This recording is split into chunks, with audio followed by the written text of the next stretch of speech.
এর আগে উমরন ফায়ার সে নিজে উপস্থিত না থেকে যে কিন্তু লুক দিয়ে থরসব বিলালের উপর আক্রমণ করেছিল। এমনকি জামালপুরের জুয়েল কিন্তু সরাসরি লেগেছে। তারপরে কিশোরগঞ্জের রাব্বি না এসে কিন্তু লুক দিয়ে কিন্তু অবশ্যই থরসব বিলালের পিছনে লাগাইছে। তো থরসব বিলাল যখন কারোর পিছনে লাগে তখন কিন্তু বিষয়টা ভাইরাল হয়ে যায়। কারণ এগুলো ভাইরাল। দর্শক ভালোবাসি আপনার জন্য আজ আমি শেরপুর হাসান। ও আজকে একটা বিষয়টা মনে পড়লো আপনার সঙ্গে একটু শেয়ার করি।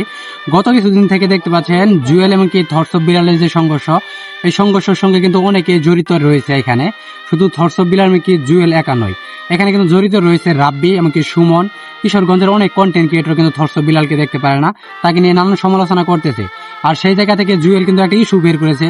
জুয়েলের যে মানে যেগুলা প্রোডাক্ট মানে ব্র্যান্ড বা যেগুলা উন্মোচন করতে হবে, যেগুলো ভাইরাল করতে হবে, সেই কাজ কিন্তু জুয়েল করে নিয়েছে। এমনকি জুয়েলের কিন্তু মার্কেট ভ্যালু ভালো হয়ে গেছে। তো এখানে কিন্তু থরসব বিলালের ইস্যুটা না মানে কি জানেন, একটা বিষয় হচ্ছে আপনি যে কোনো প্রোডাক্ট যদি মানে ভাইরাল করতে চান সেই কাজগুলো কিন্তু অবশ্যই সফল হবে, সেই জায়গা থেকে কিন্তু কাজ করতে পারবেন। আর একটা কথা হচ্ছে জুয়েল কখন ট্রেন্ডিং খুঁজে জানেন, যখন দেখবেন মানে তার ভিউজ নেই, খুব কম ভিউজ, তখন কিন্তু নানান কিছু নিয়ে মানে উস্কিয়ে দেয়। এই উস্কিয়ার মাধ্যমে কিন্তু ঝামেলা সৃষ্টি হয়, ঝামেলার মধ্যে কিন্তু সকলে তার ভিডিওগুলো মানুষ দেখে। আর এখানে অনেকেই মনে করেন যে থরসব বিলাল আসলেও কেন বারবার এরকম কাজ করে। থরসব বিলালের সঙ্গে কিন্তু লাগে মানুষ। দেখেন এর আগে উমরন ফায়ার সে নিজে উপস্থিত না থেকে যে কিন্তু লুক দিয়ে থরসব বিলালের উপর আক্রমণ করেছিল। এমনকি জামালপুরের জুয়েল কিন্তু সরাসরি লেগেছে।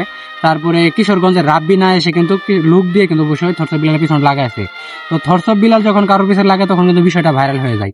কারণ এগুলো ভাইরাল হয় কারণ সে কিন্তু অনলাইন প্ল্যাটফর্ম নিয়ে এগুলো নিয়ে কথা বলে। আর জুয়েল আসলে যে কাজগুলো করতেছে তারা মানবিক মানুষ নিয়ে আসলে মানবিক কাজগুলো নিয়ে নানান সমালোচনা করতেছে। দিন শেষে তারাই কিন্তু তাদের কি মানুষ খারাপ বলবে।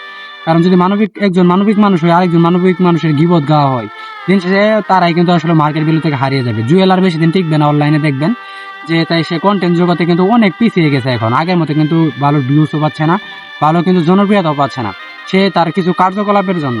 আচ্ছা দেখেন যেগুলো প্রোডাক্ট সে অনলাইনে মানে ভাইরাল করছে, মানুষের সঙ্গে উন্মোচন করতেছে, এই বিষয়গুলো নিয়ে কিন্তু আসলে কন্টেন্ট ক্রিয়েটররা সবাই চাইলে কিন্তু পারে, সবাই কিন্তু এগুলা প্রমোশন করে না। কি জন্য করে না, নিজের একটা মান হানি, নিজের একটা মান সম্মান রয়েছে। থরসব বিলালকেও কিন্তু অনেক প্রোডাক্টকে মানে অফার করা হয়, সে কিন্তু সেগুলো কিন্তু করে না। কারণ আপনারা চিন্তা করে দেখেন যে ভালো প্রোডাক্ট নিয়ে কিন্তু সোশ্যাল মিডিয়াতে আসতে হবে। জুয়েল কিন্তু অবশ্যই মান সম্মান দিকে না তাকিয়ে সে কিন্তু অনলাইনে নানান কিছু কিন্তু প্রোডাক্ট অবশ্যই অনলাইনে ছড়াচ্ছে, এটা কিন্তু আপনারা জানেন। তো সংঘর্ষ হওয়ার কারণ রয়েছে সোশ্যাল মিডিয়াতে। অনলাইনে একটা গোপন টেকনিক আপনার সঙ্গে শেয়ার করি যে অনলাইনে যে কোনো সংঘর্ষ দেখবেন, যে কোনো কন্টেন্ট ক্রিয়েটর যখন সংঘর্ষ হবে তখন মনে করবেন যে এখানে একটা ভালো একটা টেকনিক খাটাচ্ছে তারা। কারণ যখন দেখবেন সংঘর্ষ হচ্ছে তখন কিন্তু অনলাইনে ভালো একটা ভিউজ পাওয়া যায়, মানুষ কিন্তু তাদের ভিডিও দেখে, মানুষ কিন্তু আতঙ্কে থাকে কে কোন বার্তা দিচ্ছে তার ভিডিও কিন্তু অবশ্যই দেখে। ঠিক তেমনি জুয়েল কিন্তু তখন পিছনে লাগে যখন দেখবেন তার ভিউজ কম থাকে। জুয়েল তখন কোথায় ছিল, যখন কিশোরগঞ্জের ভয়েস অফ সাইদ মৃত্যুর সঙ্গে পাঞ্জা লড়ছে, মানবতার মানে ফান্ড প্রয়োজন, তখন তো জুয়েল একটা কথা বলে নাই। আজকে জুয়েল এখানে কথা বলতে আসছে, চিন্তা করে দেখেন।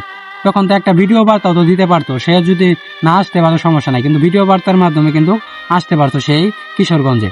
তো আপনারা বুঝতেই পারছেন, প্রমাণ অবশ্যই পেয়েছেন। তো ভিডিওর মাধ্যমে আপনার যদি কিছু মতামত থাকে অবশ্যই কমেন্ট করে জানাবেন। কারণ মানবিক কাজের মধ্যে যেভাবে বাধা হচ্ছে, ঝামেলা হচ্ছে, এই ঝামেলাগুলো হচ্ছে কন্টেন্ট ক্রিয়েটরের জন্য লাভজনক। এমনি অডিয়েন্সরা অনেকেই মনে করতে পারে সত্যি, অনেক সত্য ঘটনা হয়, এমনকি অনেক মিথ্যা ঘটনাও হয়। দেখেন প্রমাণ দিয়ে আপনাদেরকে সঙ্গে। সেরপরে যখন সংঘর্ষ হলো তখন নাসা ভাই এমনকি থরসব বিলাল কিন্তু বড় ধরনের সংঘর্ষ, এমনকি বিকাল বেলায় কিন্তু নাসাকে ফোন দিয়েছে থরসব বিলাল। কারণ চিন্তা করে দেখেন সোশ্যাল মিডিয়াতে ট্রেন্ডিং আসার জন্য, কাজ করার লাগে, ভিউয়ের জন্য কিন্তু মানুষ নানান কিছু করতেছে। এই সোশ্যাল মিডিয়াতে যে ঝামেলাটা আপনারা দেখেন, এই ঝামেলা কিন্তু কোনো ঝামেলাই না। আপনাদের কি মতামত রয়েছে অবশ্যই কমেন্ট করে জানাবেন। তো ভিডিওটা প্রচুর শেয়ার দিবেন। ভালো থাকবেন, সুস্থ থাকবেন। দেখা হবে নেক্সট কোনো নতুন একটা ভিডিওতে। আজকের মধ্যে এখানে বিদায়। আল্লাহ হাফেজ।